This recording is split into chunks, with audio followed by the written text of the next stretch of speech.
نحمده نصلي على رسوله الكريم أما بعد فأعوذ بالله من الشيطان الرجيم بسم الله الرحمن الرحيم اللهم صل على سيدنا ومولانا محمد النبي الأمي وعلى آله وصحبه وبارك وسلم تسليما كثيرا كثيرا يا رب صل وسلم دائما أبدا على حبيبك خير الخلق كلهم هو الحبيب الذي ترجى شفاعته لكل هول من الأهوال مقتحم۔ اس وقت جو ہم تذکرہ کر رہے ہیں، پڑھ رہے ہیں، وہ اسلام کے اندر جو فتنے ظاہر ہونا شروع ہوئے ان کا بیک گراؤنڈ دیکھ رہے ہیں، اور مین ٹاپک ہمارا یہ تھا کہ صحابہ کرام رضوان اللہ علیہم سب کے سب انتہائی محترم ہیں، اور ان کا ادب کرنا دین کا حصہ ہے، کیونکہ وہ آپ صلی اللہ علیہ وآلہ وسلم کے جانشین تھے علم کے لحاظ سے، دین آگے پہنچانے کے لحاظ سے۔ تو اگر ان کے ساتھ کوئی آدمی زیادتی کرے گا تو اس سے اللہ اور اس کے رسول ناراض ہوتے ہیں۔ یہ تو ایک بات ہو گئی، اور دوسرا یہ کہ دین کی بنیاد کمزور ہو جاتی ہے، کیونکہ جن سے دین لیا جا رہا ہے اگر ان کے اوپر ہی شک ہو جائے گا تو دین آگے کیسے پہنچے گا؟ اور یہی اس بات کی دلیل ہے، یہ صحابہ کرام اللہ تعالیٰ کی حفاظت میں تھے، کیونکہ یہ دین جو اللہ تعالیٰ نے بھیجا یہ قیامت تک کے لیے بھیجا ہے۔ اس دین نے قیامت تک کے لیے قائم رہنا ہے، اور اس دین کو آگے پہنچانے والی جو جماعت تھی وہ صحابہ کرام ہی کی تھی۔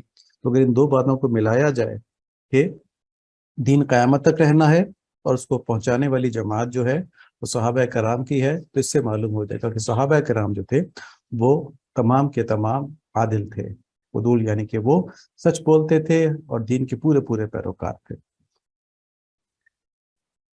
ہم نے بات کی تھی کہ جو پہلا فتنہ اسلام کے اندر ظاہر ہوا وہ یہی تھا کہ صحابہ کرام سے کاٹ لیا جائے۔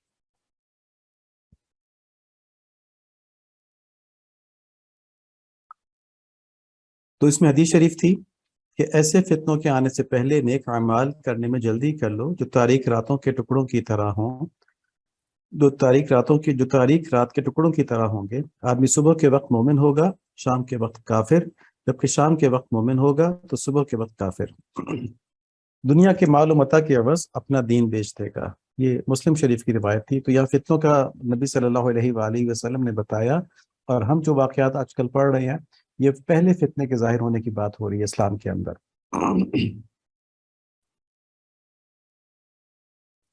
یہ ہم کیوں پڑھ رہے ہیں؟ کیونکہ دین کی حفاظت جو ہے وہ انتہائی ضروری ہے۔ شیطان ہمارے مال کے پیچھے نہیں ہے، ہماری جان کے پیچھے نہیں ہے، شیطان ہمارے ایمان کے پیچھے ہے، اور یہ وہ ہمارا دشمن ہے جس کے بارے میں قرآن شریف میں بتا دیا گیا ہے کہ تمہارا یہ سخت دشمن ہے اور تم اس کو دشمن ہی پکڑو۔ تو جو دشمن قرآن شریف میں بتا دیا گیا ہے وہ ہمیشہ ہمارا دشمن رہے گا، اور دشمن سے غافل رہنا جو ہے یہ بڑے نقصان کی بات ہوتی ہے۔ وہ آدمی تباہ ہو جاتا ہے جو اپنے دشمن سے غافل ہو۔ تو اگر ہم اپنے دشمن سے غافل رہیں گے تو ہمارا دین تباہ ہو جائے گا۔ تو اتنا علم حاصل کرنا کہ ہم شیطان کی چالوں کو سمجھ سکیں اور اپنے ایمان کی حفاظت کر سکیں، یہ ہم پر فرض ہے۔ ایمان کو انتہائی قیمتی چیز سمجھنا چاہیے۔ یہ ہم پہلے بھی کئی دفعہ بات کر چکے ہیں کہ ایمان کوئی اپنی ہماری صلاحیتوں کا نتیجہ نہیں ہے بلکہ اللہ تعالیٰ کی دین ہے۔ بڑی بڑی صلاحیتوں والے لوگ ایمان نہیں لا پائے، جیسے آئنسٹائن ہو گیا، نیوٹن ہو گیا، ٹھیک، اسی طرح بڑے بڑے مفکر ہو گیا، ارسطاٹل ہو گیا، ٹھیک، وہ ایمان لے کے نہیں آ پائے، اور بڑے بڑے سادہ لوگوں کو اللہ تعالیٰ نے ایمان کی دولت سے سرفراز کر دیا۔ لیکن جب یہ نعمت اللہ تعالیٰ کی طرف سے آ گئی تو اس کی حفاظت ہمارے ذمہ ہے، ہم پر فرض ہے۔ تو پہلا فتنہ صحابہ کرام رضوان اللہ علیہم کی تکفیر کرنا، یا ان کو برا بھلا کہنا، یا ان کو ناقابل اعتبار سمجھنا، یہاں سے ظاہر ہوا، اور اس کی ابتدا حضرت عثمان رضی اللہ تعالیٰ عنہ کی خلافت کے دور میں ان کے خلاف سے کی گئی۔ دیکھیں حضرت عثمان رضی اللہ تعالیٰ عنہ ہم بات کر چکے ہیں باقی خلفائے راشدین کی بھی، یہ ہم دوبارہ دہرا رہے ہیں یہاں پہ تاکہ ہمارے ذہن میں یہ بات اچھی طرح بیٹھ جائے کہ ان کی تمام چیزوں کو آپ صلی اللہ علیہ وآلہ وسلم نے اٹیسٹ کیا تھا، تصدیق کی تھی کہ یہ سب صحیح ہیں۔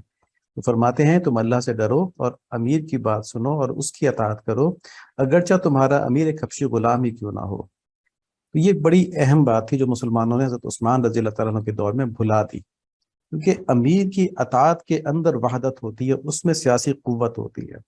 اگر وہ ختم ہو جائے تو جو دشمن ہوتے ہیں وہ لوگوں کو چھوٹے چھوٹے گروہ بنا کے ایک دوسرے کے خلاف لڑا کے وہ سیاسی قوت ختم کر دیتے ہیں، وہ فوجیں آپس میں لڑ پڑتی، جیسا کہ مسلمانوں میں بعد میں ہوا بھی۔ تو یہ امیر کی اطاعت یہاں تک ضروری ہے کہ اگر امیر فاسق و فاجر بھی ہو، ٹھیک ہے، تب بھی اس کی اطاعت کرنی ہے اگر اس کو ٹھیک کرنے میں فتنہ پھیلنے کا، فساد پھیلنے کا خطرہ ہو، ٹھیک ہے، ورنہ خروج ہو سکتا ہے، لیکن خروج جب ہو سکتا ہے جب فتنہ اور فساد نہ پھیلے، اتنی قوت ہو کہ اس کو ہم معزول کر کے اس کی جگہ کسی اور کو لا سکتے ہوں، کسی نیک آدمی کو لا سکتے ہوں۔ لیکن اگر یہ خطرہ ہو کہ اتنی قوت نہیں ہے، تو جب تک کہ اتنی قوت نہ ہو، مسلمانوں کو فتنے میں مبتلا نہیں کرنا چاہیے، فساد میں مبتلا نہیں کرنا چاہیے۔ آگے فرماتے ہیں نبی صلی اللہ علیہ وآلہ وسلم، ان قریب تم لوگ میرے بعد سخت اختلاف دیکھو گے، تو تم میرے اور میرے ہدایت یافتہ خلفائے راشدین کی سنت کو لازم پکڑنا۔ تو اس چیز پر بھی اس وقت کے مسلمانوں نے عمل نہیں کیا، کیونکہ خلفائے راشدین میں حضرت عثمان رضی اللہ تعالیٰ عنہ موجود تھے، ان کی بات ماننی چاہیے تھی، ان سے بغاوت کر دی، تو اس حدیث پر عمل نہیں کیا تو اس کے بعد وہ پہلا فتنہ شروع ہو گیا۔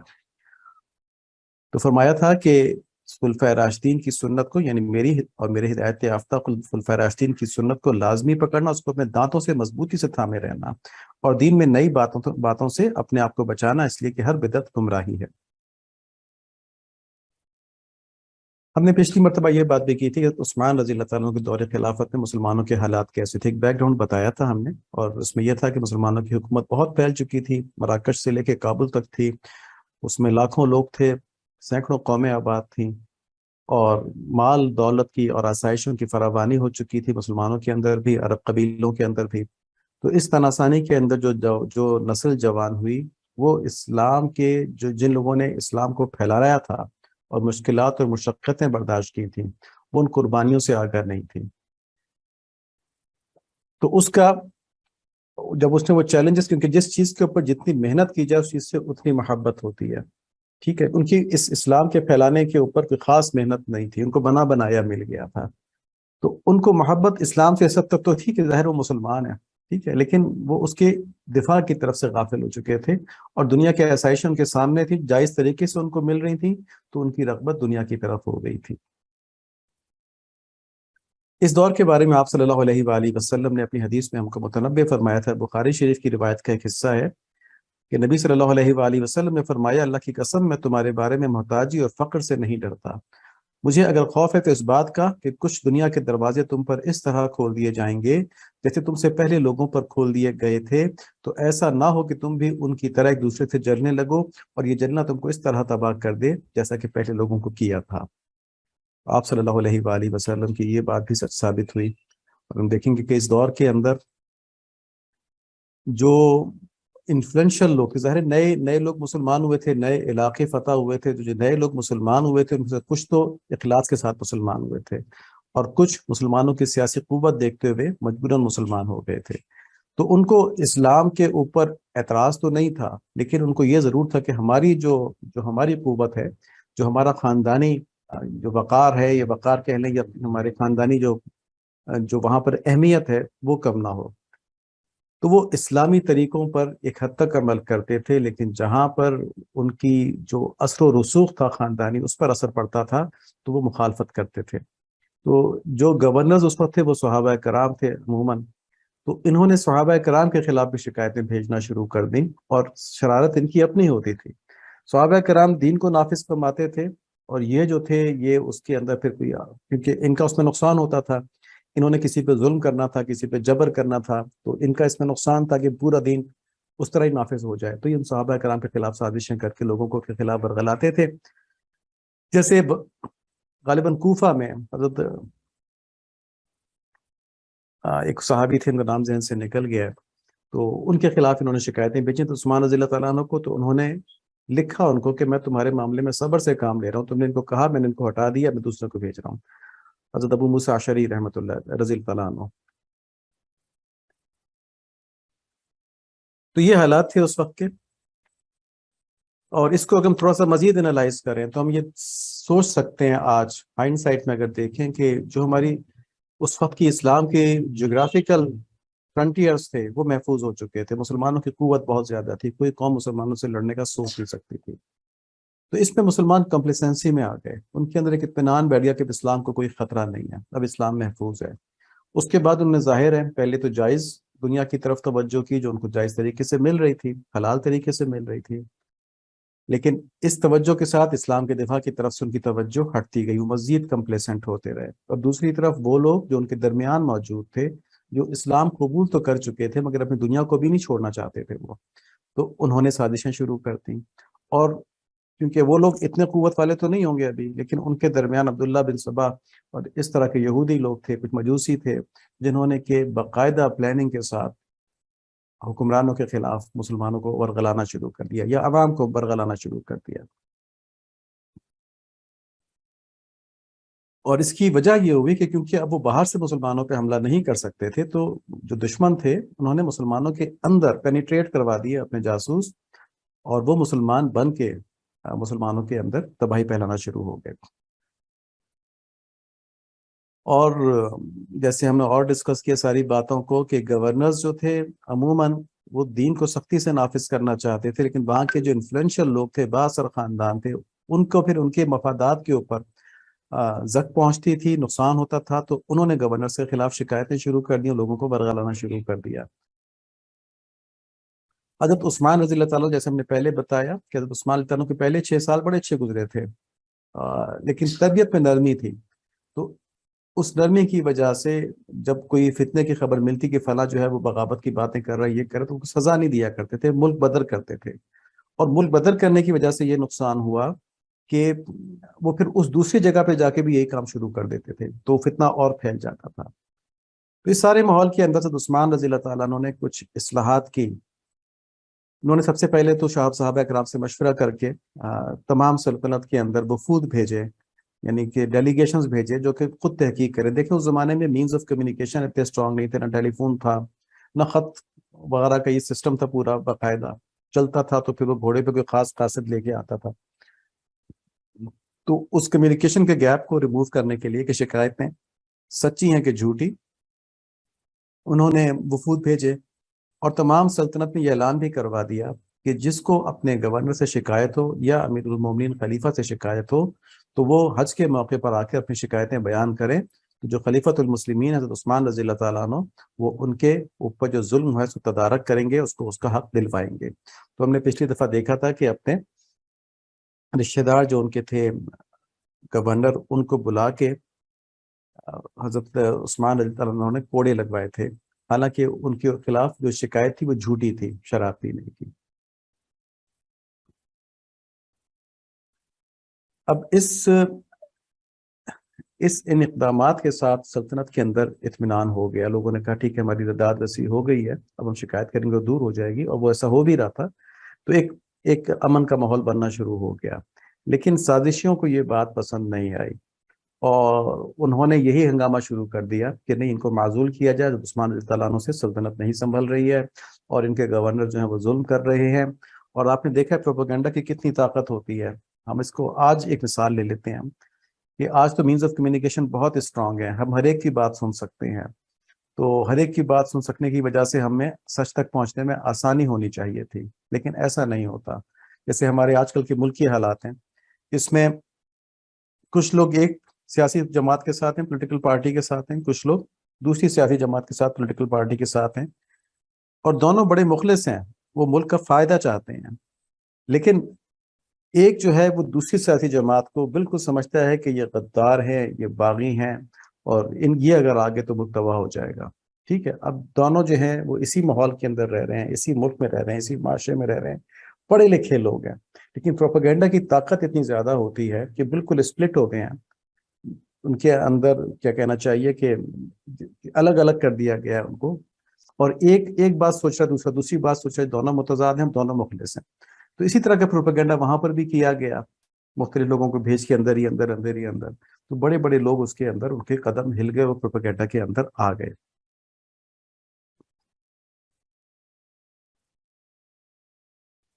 اب جو واقعہ ہوا جس کی وجہ سے کہ حضرت عثمان رضی اللہ عنہ شہید ہوئے، وہ یہ تھا کہ جو مصر کا گورنر تھے عبداللہ بن سعد بن ابی سرح رضی اللہ تعالیٰ عنہ، ان کے خلاف مصری لوگ شکایت لے کے آئے اور کہا کہ انہوں نے بہت سختی کی ہوئی، لوگوں پہ بڑا ظلم کر رہے ہیں۔ یہ حضرت عثمان رضی اللہ تعالیٰ عنہ کے رضائی بھائی بھی تھے، اور مصر کی گورنری کے دوران انہوں نے عرب بحریہ یعنی عرب نیوی جو ہے نا، مصری عرب نیوی کی بنیاد رکھی تھی، اور ان کی سپہ سالاری میں اس مسلم بحریہ نے کئی فتوحات کی تھی، جن کے اندر جو بازنطینی حکمران تھا اس نے ایک بہت بڑا لشکر لے کے آیا تھا، وہ بہت بڑا جہازوں کا فلیٹ لے کے آیا تھا مسلمانوں سے لڑنے کے لیے. تو مطلب پہلی جنگ تھی اتنی بڑی مسلمانوں کے لیے، اور انہوں نے اس جنگ میں اس کو شکست دے دی تھی. بہت زیادہ وہ لوگ مارے گئے تھے. اور انہی کے عہد گورنری میں جو طرابلس ہے وہ بھی فتح ہوا تھا، جس کی وجہ سے جو لیبیا کا علاقہ ہے یہ اسلامی سلطنت کے اندر آ گیا. تو اب ان کی یہ خوبیاں بھی تھیں، یہ صحابی بھی تھے اور رضائی بھائی بھی تھے. تو حضرت عثمان رضی اللہ عنہ کیونکہ خلیفہ وقت تھے اور جھوٹی شکایتیں بھی آیا کرتی تھیں، تو وہ چاہتے اس کو، ان کو تردد تھا ان کو ہٹانے میں نا. لیکن جب ان کی شکایتیں کافی آئیں تو صحابہ کرام کے مشورے میں انہوں نے ان کو معزول کر دیا اور اہل مصر سے کہا کہ تم بتاؤ کہ تم نے کس کو اپنا گورنر بنانا ہے. تو انہوں نے کہا کہ محمد بن ابو بکر رحمۃ اللہ علیہ کو مصر کا گورنر مقرر کر دیا جائے. تو ان کا ٹھیک ہے تمہارے گورنر یہ ہو گئے، اور خط لکھ کے دے دیا کہ جی وہ معزول ہو گئے پہلے والے عبداللہ بن سرا، اور اب نئے گورنر جو محمد بن ابو بکر ہوں گے. تو اس طرح یہ مسئلہ ختم ہو گیا. وہ مصری جو آئے تھے لوگ شکایت لے کے بغاوت کرتے ہوئے، وہ واپس چلے گئے. اور صحابہ کرام جو مدینہ منورہ کے اندر تھے، اس میں حضرت علی رضی اللہ عنہ بھی تھے، انہوں نے اس مسئلے کو حل کرانے میں بڑی مدد دی.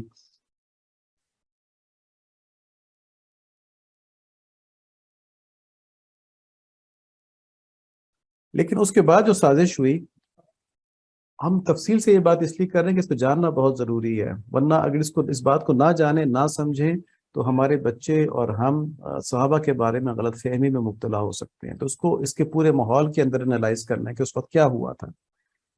تو اس وقت جب یہ قافلہ واپس جا رہا تھا تو ایک حبشی غلام اپنی ساڑنی کو دوڑاتا ہوا گزرا، بڑی مشکوک حالت میں، ایسے بہت بے چین ہے وہ، اور بہت تیزی سے دوڑا رہا تھا اور بڑے قریب سے گزرا قافلے کے.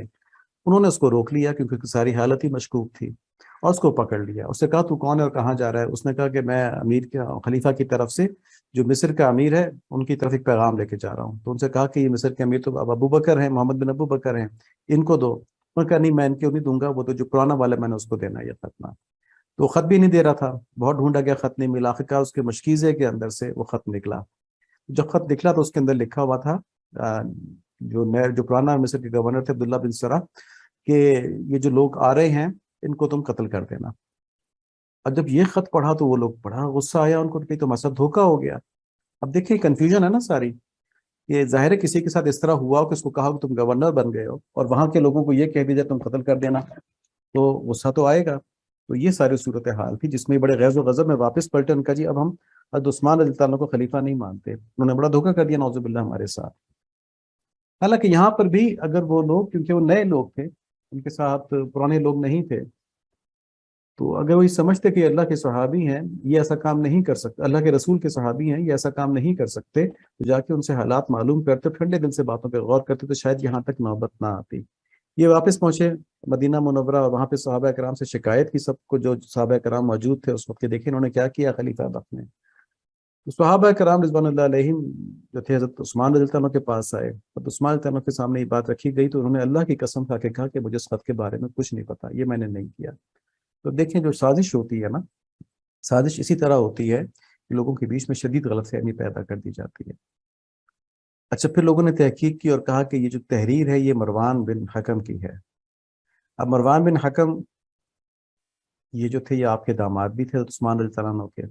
چنانچہ مطالبہ کیا گیا کہ مروان بن حکم کو ان کے حوالے کر دیا جائے. اور یہ پچھلے حضرت ابو بکر صدیق رضی اللہ عنہ کے دور میں، عمر رضی اللہ عنہ کے دور میں بھی حکومتوں کے اندر مطلب گورنر کے طور پہ سپہ سالار کے طور پہ رہے تھے، اور بڑی اچھے مسلمانوں کے ساتھ انہوں نے جنگیں لڑی تھی، سارا کچھ تھا. اور ظاہر ان پر اعتماد تھا تو حضرت عثمان رضی اللہ عنہ نے ان کو اپنی بیٹی دی تھی اور داماد بنایا تھا. تو جب انہوں نے مطالبہ کیا کہ ان کو ہمارے حوالے کر دیا جائے تو عثمان رضی اللہ تعالیٰ عنہ کو اندازہ ہو گیا تھا باغیوں کے تیور دیکھ کے کہ اگر میں نے ان کو ان کے حوالے کر دیا تو یہ قتل کر دیں گے، پراپر انویسٹیگیشن بھی نہیں کریں گے اور قتل کر دیں گے. اور غالباً حضرت عثمان رضی اللہ عنہ کو ان کے اوپر اعتماد ہوگا کہ وہ ایسا نہیں کر سکتے. ٹھیک ہے نا، دیکھیں نا چاروں طرف کنفیوژن ہے. اور حضرت عثمان رضی اللہ عنہ کو ایسا پھنسا دیا کہ کوئی بھی ڈیسیجن وہ لیتے تو اس میں ان کے خلاف ہے. اب اگر وہ ان کے حوالے کر دیتے، ان کو قتل کر دیا جاتا تو وہ ناحق قتل ہوتا، کیونکہ یہ لوگ اس پر جس غصے میں تھے یہ پراپر انویسٹیگیشن کرنے کے قابل ہی نہیں تھے نا. تو اب وہ خلیفہ وقت تھے، ان کا فیصلہ تھا. تو جب خلیفہ تھے تو ان کی بات ماننی چاہیے تھی. یہی وہ شکایت کرتے تھے کہ جب حضرت ابو بکر رضی اللہ عنہ کا دور تھا تو میں ان کی پوری اطاعت کرتا تھا، جب حضرت عمر رضی اللہ عنہ کا دور تھا تو میں ان کی پوری اطاعت کرتا تھا. تو اب میرا دور ہے تو تم لوگ میری اطاعت کیوں نہیں کرتے؟ میرے فیصلوں پہ بھروسہ رکھو. اور جب اللہ کے رسول صلی اللہ علیہ وآلہ وسلم نے فرمایا تھا کہ میرے خلفائے راشدین کے سنت کو دانتوں سے پکڑ لینا، تو کوئی گنجائش نہیں تھی ان کے فیصلوں کے خلاف کرنے کی. اگر نہ کیا ہوتا ان کے فیصلوں کے خلاف تو آج مسلمانوں کی یہ حالت نہ ہوتی، اتنی فرقہ بازی نہ ہوتی. لیکن اللہ تعالیٰ کی حکمت میں تھا ایک چیز اس طرح پھیلنی تھی اور کچھ غلطیوں کی سزا ان لوگوں کو ملنی تھی. سزا کیا ملنی تھی کہ مسلمانوں میں تفرقہ ہو گیا، مسلمان اب امن کے ساتھ نہیں رہ سکتے تھے. تو ظاہر ہے جو صحابہ کرام بڑے بڑے تھے وہ تو اسلام کے دفاع کے لیے، اسلام کی حفاظت کے لیے ان جانیں قربان کی، ان کو تو شہادت کا درجہ ملا. لیکن عام مسلمانوں کی زندگی سے امن ختم ہو گیا. پھر ان لوگوں نے کہا کہ جی آپ خلافت چھوڑ دیں، کہ آپ کو پتہ ہی آپ کے زیر نگرانی خط لکھا گیا، آپ کا غلام اس کو لے کے جا رہا ہے اور آپ کو معلوم ہی کچھ نہیں ہے، تو آپ خلافت کے اہل نہیں، خلافت چھوڑ دیں آپ. اب یہ بات بھی انہوں نے آپ صلی اللہ علیہ وآلہ وسلم کے حکم کے خلاف کی، کیونکہ نبی صلی اللہ علیہ وآلہ وسلم نے حضرت عثمان رضی اللہ تعالیٰ عنہ کو وصیت کی تھی کہ تم کو اللہ تعالیٰ خلافت کا لباس پہنائیں گے، پھر منافقین تم سے وہ لباس اتروانا چاہیں گے. تو جن لوگوں نے یہ سازش کی وہ منافقین تھے، کیونکہ آپ نبی صلی اللہ علیہ وآلہ وسلم نے خود یہ بات فرما دی تھی اور وصیت یہ کی تھی کہ تم نے ان کو نہیں اتارنا اس لباس کو، اور صبر کرنا ہے تاکہ تم ہمارے پاس آ جاؤ. ٹھیک ہے جی. تو حضرت عثمان رضی اللہ عنہ نے فرمایا کہ مجھے نبی صلی اللہ علیہ وسلم، ان کو حکومت سے کیا دلچسپی ہونی تھی، انہوں نے اتنے سال حکومت کر لی تھی. وہ چلے جاتے، وہ شام چلے جاتے اپنی معاویہ کے پاس اور علی رضی اللہ عنہ کو خلافت دے دیتے. تو انہیں لالچ تو نہیں تھی نا. ہم تو یہ امید ہم کہتے ہیں کہ اس وقت کے جو ولی اللہ ہے، جیسے حضرت علی اجوری رحمۃ اللہ علیہ ہو گئے، حضرت شیخ عبد القادر جیلانی رحمۃ اللہ علیہ ہو گئے، کہ کوئی بھی نیک لوگ جو علماء کرام ہیں، امام ابو حنیفہ رحمۃ اللہ علیہ تھے، کیا ان کو سلطنت کی خواہش تھی؟ یا آج حضرت تقی عثمانی صاحب کو سلطنت کی خواہش ہے کہ مجھے حکومت مل جائے؟ ٹھیک ہے، ہم ان گمان نہیں کرتے ان کے بارے میں کہ سلطنت کی، اگر ان کو نہیں تھی صحابہ کرام کو کیسے ہو سکتی تھی؟ تو صحابہ کرام سلطنت کو، بادشاہی جو ہے خلافت تھی، اس کو ذمہ داری سمجھ کے دیتے تھے.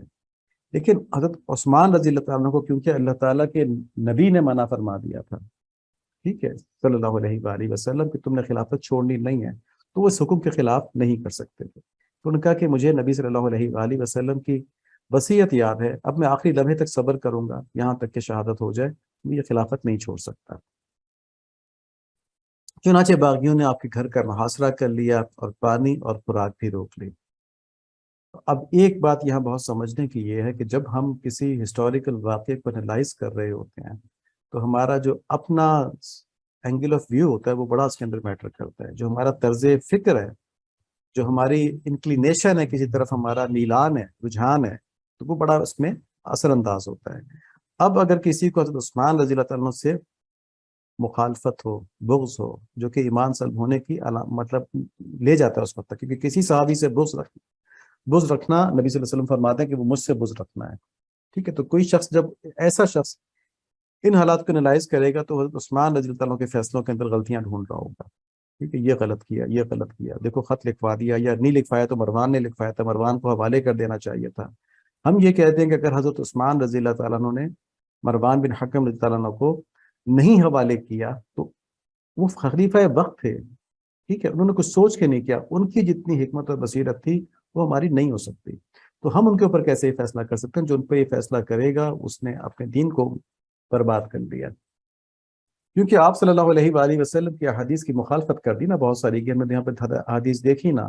ایک تو یہی کہ جو میرے خلفائے راشدین ہیں ان کی سنت کو دانتوں سے پکڑ لو. ٹھیک ہے، تو جب حضرت عثمان رضی اللہ عنہ نے فیصلہ کر لیا تھا کہ میں نے نہیں حوالے کرنا، تو بس اس کا علاج اس وقت یہ تھا نا کہ اس خط کو پھاڑ کے پھینکتے، ویسی جو غلام تھا اس کو پکڑتے، اسے کہتے کس نے کیا، وہ کچھ نہ کچھ راز کھولتا. ٹھیک ہے، کہ کس نے مجھے بتایا، کس نے تحریر کر کے دیا، اس کے اوپر تو انویسٹیگیشن پھر کی، اس کی تو زبانی بیان کے اوپر اعتبار کر لیا بس. ٹھیک ہے، اور وہ تھا حضرت عثمان رضی اللہ عنہ کا غلام، وہ اندر کوئی جاسوس تھا یقیناً وہ. اور اگر صبر سے کام لیتے تو وہاں سے عبداللہ بن سرار رضی اللہ عنہ کو بلا لیا جاتا اور یہ ابو بکر، محمد بن ابو بکر کو وہاں گورنر بنا کے بھیج دیا جاتا، مسئلہ ختم ہو جاتا. ٹھیک ہے، اس غلط فہمی کے اوپر اتنا بھڑکنے کی ضرورت نہیں تھی نا. تو اگر خلیفہ کی بات مان لی جاتی تو یہ فتنہ کبھی نہ پھیلتا، لیکن اس حدیث کی مخالفت کی تو یہ فتنہ پھیل گیا. ٹھیک ہے، اور آپ صلی اللہ علیہ وآلہ وسلم نے جب حضرت عثمان رضی اللہ عنہ کو فرمایا تھا کہ تم نے یہ لباس نہیں اتارنا خلافت کا، تو یہ بات صحابہ کرام کو بھی یہ حدیث معلوم تھی نا، اور صحابہ کرام نے ان لوگوں کو بتائی ہوگی. انہوں نے اس حدیث کی مخالفت کی، ان کا نہیں ہم تو اتروائیں گے. تو اس میں وہ منافقین کے اندر چلے گئے جن لوگوں نے جانتے بوجھتے ایسا کیا. تو اللہ تعالیٰ ہم کو سمجھ نصیب فرمائے. معاشرے کے بعد کے حالات انشاءاللہ ہم اگلی مرتبہ دیکھیں گے۔ اس مرتبہ ہم نے زیادہ اسٹریس یا زیادہ ہم نے ہائی لائٹ یہ چیز کرنی تھی کہ واقعات کو انالائز کرتے ہوئے احادیث سامنے رکھنی چاہیے کہ نبی صلی اللہ علیہ وآلہ وسلم کے صحابہ کرام جو ہیں وہ دنیا دار نہیں ہو سکتے، وہ دنیا کی محبت میں کوئی غلط کام نہیں کر سکتے۔ تو یہاں پر اگر ہم عثمان رضی اللہ عنہ کی باتیں، کیونکہ تاریخ کے اندر بہت سی باتیں لکھی ہوئی ہیں جو شیعہ روایات سے بھی آئی ہیں اور جو تاریخ میں غلط انالیسس کی وجہ سے بھی آئی ہیں، جو لوگ اس وقت پروپیگنڈا کر سکتے تھے تو بعد میں بھی ان روایات کو وہاں پہ آگے پہنچا سکتے تھے کہ اس طرح ہوا تھا، اس طرح ہوا تھا، یا غلط انٹرپریٹیشن کی وجہ سے آئی ہیں۔ وہ کہتے ہیں کہ اقربا پروری کی، ایسا نہیں۔ اگر آپ پوری تاریخ دیکھیں تو جن جن گورنر کے خلاف جو حضرت عمر رضی اللہ عنہ لگائے تھے، شکایتیں آتی گئیں، کو جب تبدیل کیا گیا تو ظاہر حضرت عثمان رضی اللہ عنہ کو زیادہ قابل اعتماد لوگ چاہیے تھے، زیادہ قابل اعتماد لوگ اپنے خاندان سے ہی ملتے ہیں۔ دوسری بات انہوں نے یہ کہی تھی کہ یہ تو اللہ تعالیٰ کا حکم ہے کہ اپنے رشتہ داروں کا خیال رکھو، تو میں کوئی ناجائز کام تو نہیں کر رہا۔ تو اس وقت سارے صحابہ نے اس پہ اعتراض نہیں کیا تھا کہ آپ کوئی ناجائز کام کر رہے ہیں، تو صحابہ متفق ہو گئے تھے ان کی اس بات سے۔ تو جتنی باتیں بھی ہیں ان کے جواب نکالے جا سکتے ہیں اگر مثبت انداز میں سوچا جائے، اور یہ بات ذہن میں رکھی جائے کہ آپ نبی صلی اللہ علیہ وآلہ وسلم کی دو بیٹیوں کے شوہر تھے، ذو النورین۔ آپ کے اوپر آپ صلی اللہ علیہ وآلہ وسلم نے اتنا اعتماد کیا تھا کہ اپنی دونوں بیٹیاں آپ کے عقد میں دی تھی۔ آپ رشتہ دار تھے نبی صلی اللہ علیہ وآلہ وسلم کے، جانشینوں میں سے تھے، جان نثاروں میں سے تھے، ٹھیک ہے۔ تو اب اتنی آپ کی فضیلتیں تھی جو ہم نے پہلے دیکھ لی ہیں ساری۔ اس کے بعد اس دور میں آ کے آپ کے فیصلوں کے اوپر اعتراض کرنا، اور فیصلوں کے اعتراض کی سزا کیا ملی؟ دیکھیں نبی صلی اللہ علیہ وآلہ وسلم کے غزوہ احد کے اندر حکم نہ ماننے کے اوپر کیا ہوا تھا؟ شکست مسلمانوں کو ہو گئی تھی، بہت زیادہ نقصان ہوا تھا، بہت زیادہ تکلیف پہنچی تھی، ٹھیک ہے۔ اور اس میں کوئی بدنیتی شامل نہیں تھی، نعوذ باللہ۔ انہوں نے نیک نیتی کے ساتھ ایک اجتہادی غلطی کی تھی کہ جی چلے اب تو فتح مکمل ہو چکی ہے، مال غنیمت اٹھایا جا رہا ہے، تو اب ہم بھی جا کے مدد کر لیتے ہیں۔ یہ تو اس وقت تک کا حکم تھا جب تک جنگ جاری تھی، تو کفار بھاگ چکے ہیں۔ اس کے اوپر آج کے دور میں کچھ ناسمجھ لوگ، اللہ تعالیٰ سب کو ہدایت دیں، صحابہ کرام کے بغض میں آ کر یہ کہتے ہیں کہ وہ مال غنیمت لوٹنے کے لیے چلے گئے۔ انتہائی جہالت کی بات ہے یہ، کیونکہ مال غنیمت جتنا بھی جمع ہوتا تھا وہ آپ صلی اللہ علیہ وآلہ وسلم کے سامنے لایا جاتا تھا، اور پھر شرعی احکامات کے مطابق تقسیم کیا جاتا تھا۔ یہ نہیں تھا کہ جس نے جو اٹھا لیا وہ اس کا ہے، ایسا نہیں تھا اسلامی اس کے اندر۔ تو وہ جو صحابہ کرام مال غنیمت اٹھانے کے لیے گئے تھے، وہ یہ نہیں تھا کہ اٹھا لیتے تو ان کا ہو جاتا، انہوں نے اٹھا کے ایک سینٹرلائزڈ کمیٹی میں جمع کروانا تھا، وہاں سے تقسیم ہونا تھا۔ تو یہ دنیا کی لالچ کی وجہ سے نہیں تھا کہ اجتہادی غلطی ہو گئی تھی تو اس پہ اتنی سزا ہو گئی۔ تو یہاں پہ خلیفہ کے حکم کی خلاف ورزی کرنے کی وجہ سے، ان کا فیصلہ نہ ماننے کی وجہ سے ایسی تلوار مسلمانوں کے بیچ میں چلی کہ اب وہ قیامت تک ختم نہیں ہوگی، اور یہ بھی نبی صلی اللہ علیہ وآلہ وسلم کی حدیث مبارکہ تھی۔ تو ہم نے فرمایا تھا، ہم نے یہ عرض کیا تھا پچھلی مرتبہ کہ عثمان رضی اللہ عنہ کی شہادت دو احادیث پر عمل کا نتیجہ تھی، اور آپ رضی اللہ عنہ کی شہادت سے اسلام میں فتنے کا ایسا دروازہ کھلا جو اب کبھی بند نہیں ہو سکتا۔ اللہ تعالیٰ ہمیں ہدایت نصیب فرمائے، اور صحابہ کرام سے، جملہ صحابہ کرام سے محبت نصیب فرمائے۔ جو کسی بھی گروہ میں تھے وہ سب کے سب دین کے لیے کوششیں کر رہے تھے، دین کے لیے جہاد کر رہے تھے۔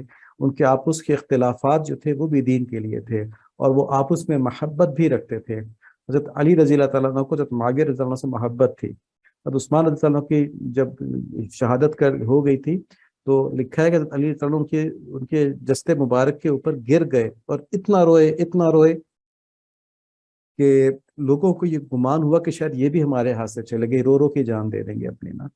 تو یہ محبت تھی ان لوگوں کی آپس میں، ہم ان چیزوں کو سمجھ نہیں سکتے۔ تو اس میں سب سے اہم بات جو میں بار بار کہہ رہا ہوں وہ یہی ہے کہ صحابہ کرام کے کسی واقعے کو اپنی عقل سے نہ سمجھیں، نبی صلی اللہ علیہ وآلہ وسلم کی احادیث مبارکہ کی روشنی میں سمجھیں۔ ہم جب اپنی عقل لگاتے ہیں تو جو ہمارا ذہن کے اندر مزاج ہوتا ہے نا، ہمارے دنیا کی لالچ ہے، ہم کہتے ہیں دیکھا اس لیے یہ کیا ہوگا، کیونکہ ہماری ریفلیکشن ہوتی ہے نا، وہ ہم سمجھتے ہیں کہ آدمی یہ کام اس لیے کرتا ہے کیونکہ ہم خود ویسے ہوتے ہیں۔ تو جو ہمارے عیوب ہوتے ہیں وہ ہم صحابہ کرام کے اوپر مسلط کر دیتے ہیں۔ ہمیں چاہیے یہ کہ ہم صحابہ کرام کو دیکھ کے اپنی اصلاح کریں، ٹھیک ہے۔ اور اگر کسی کے ذہن میں کسی صحابی کے خلاف کوئی بات آتی ہے تو وہ سمجھ جائے کہ یہ بہت خطرناک ہے، کیونکہ یہ چیز، اب میں الفاظ کہنا نہیں چاہتا کہ حدیث کے مطابق کسی صحابی کے خلاف دل میں بات ہونا، آپ صلی اللہ علیہ وآلہ وسلم فرماتے ہیں کہ وہ بغض اس لیے ہے کہ مجھ سے بغض ہے، جس کو مجھ سے بغض ہے اس کو اللہ سے بغض ہے۔ جس نے مجھ کو تکلیف پہنچائی اس نے اللہ کو تکلیف پہنچائی، اللہ تعالیٰ پکڑ لیں گے. ٹھیک ہے، تو اسی لیے کہا جاتا ہے کہ صحابہ کرام کے معاملے میں بہت احتیاط کی جائے. اللہ تعالیٰ ہمیں سمجھ نصیب فرمائے. انشاءاللہ ہم وہ جو بہت ہی غمناک واقعہ آپ کی شہادت کا، وہ انشاءاللہ اگلی مرتبہ دیکھیں گے. کہ اللہ ہماری ان کوششوں کو قبول فرما لیجئے اور ہمیں دین ایمان کے اوپر یا اللہ ثابت قدم فرما دیجئے. یا اللہ ہمیں فتنوں سے بچا لیجئے، اپنی کمزوریوں سے بچا لیجئے، اور ہمیں ایسی زندگی نصیب فرمائیے کہ آپ صلی اللہ علیہ وآلہ وسلم کے سامنے جب ہمارے اعمال پیش ہوں تو بہت خوش ہو جائیں کہ میرے امتی کتنا اچھا کام کر رہے ہیں. اللہم آمین. سبحانک اللہم و بحمدک، اشہد ان لا الہ الا انت، استغفرک و اتوب الیک. وصلی اللہ علیہ نبی الامین. السلام علیکم ورحمۃ اللہ وبرکاتہ.